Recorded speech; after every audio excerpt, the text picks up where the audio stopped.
दिखाने जा रहे हैं वो क्या है?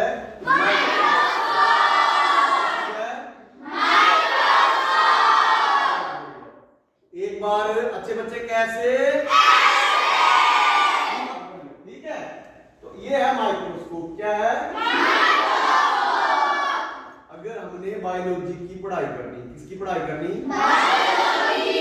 ये मेन इंस्ट्रूमेंट है। इसके बगैर जो है वो बायो पढ़ना थोड़ा सा कठिन है, क्योंकि अगर हम किसी भी चीज के जो बिल्कुल इंटरनल पार्ट्स को, जिसको बोलते हैं सेलुलर लेवल, क्या बोलते हैं?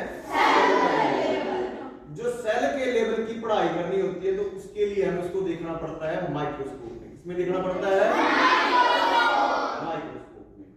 अब इस माइक्रोस्कोप से देखो, ज्यादातर क्या है, लोगों को क्या लगता है कि जो हमें दिखाई दे रहा है वही चीजें सारी क्या है? जिंदा है। वही सारी चीजें क्या है? जिंदा।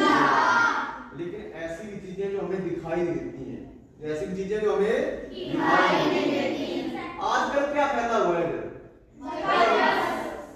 ना चिकनगुनिया, डेंगू, है ना, मलेरिया, पूरा फैला हुआ ना। अभी हमें कहीं दिखाई दे रहा है यहाँ डेंगू है, या हमें दिखाई दे रहा है यहाँ चिकनगुनिया है?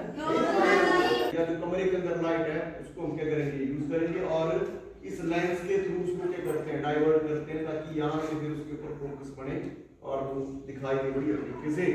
दूसरा जो है वो लाइट माइक्रोस्कोप होती है, जिसमें बल्ब अंदर ही फिट होता है।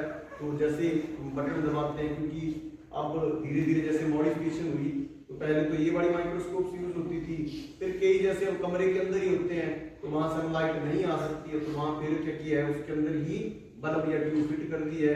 तो वो बटन दबाते हैं और वो जल जाती है, तो उसके अंदर जो भी होगा फिर वो हमें दिखाई देता है। तीसरी होती है इलेक्ट्रॉन माइक्रोस्कोप।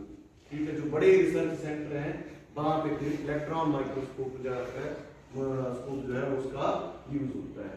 ठीक है, तो आज आप सबने क्या देखा?